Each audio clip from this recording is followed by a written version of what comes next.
Hello everyone and welcome to the channel. In this video I'm going to guide you step by step on how to set your out of office status in the new Outlook.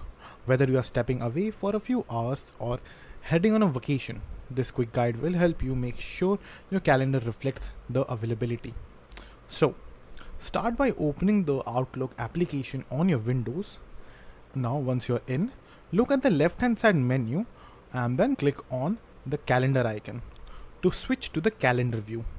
Now at the top left hand side corner of your calendar view, all you have to do is click on new event. So this is where you will set the time you will be away.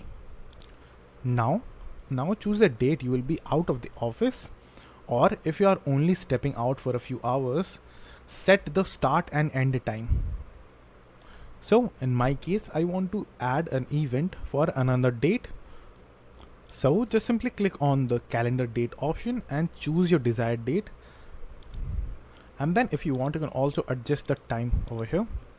And if you're taking a leave for an entire day, just simply click on all day right over here. And then just simply choose that date when you will be away. And if you need to block off multiple days, just simply click on the date range right over here and choose your desired date. Or you can click on the custom option and choose the date that you will be coming back.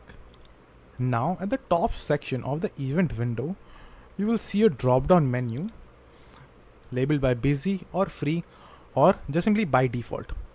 So over here, when you will click this option, all you have to do is just simply choose out of office.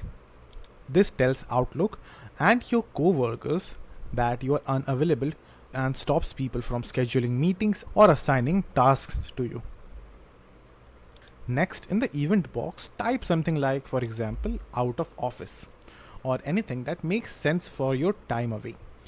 You can also add optional messages in the description field, like where you will be or when you will be back or something like that. And once everything looks good, all you have to do is just click on the save option at the very top right over here.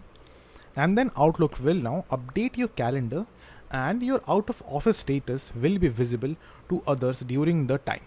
So that's it. Your Outlook calendar is now set to show you as out of office, preventing new meetings from being booked during your time away. So I hope you find this guide helpful. If you did, please give this video a thumbs up, share it with your friends and subscribe to the channel for more helpful videos. So thank you for watching and take care.